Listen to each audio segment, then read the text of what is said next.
Si pudieras elegir, nunca escogerías la línea más larga en el supermercado, ni la escalera más lenta, ni el camino más angosto en el bosque.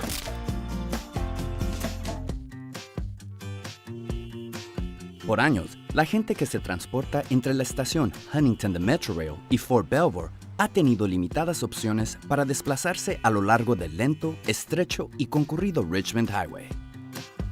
Pero eso está por cambiar. Presentamos el nuevo Richmond Highway Project, un cambio que traerá para todos mejores opciones de transportación. Porque no importa cómo decidas transportarte, sabemos que una de tus prioridades es evitar el tráfico.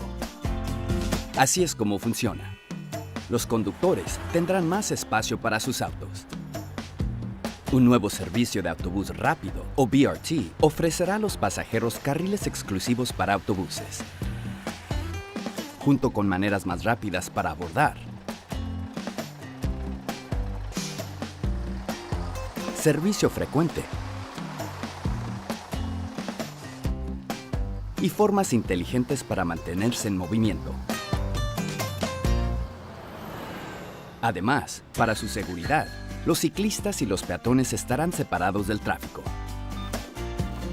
A donde quiera que vayas y como quieras ir, te encantará lo fácil que es llegar con el nuevo Richmond Highway Project. Obtén más información y comparte tu opinión en fairfaxcounty.gov.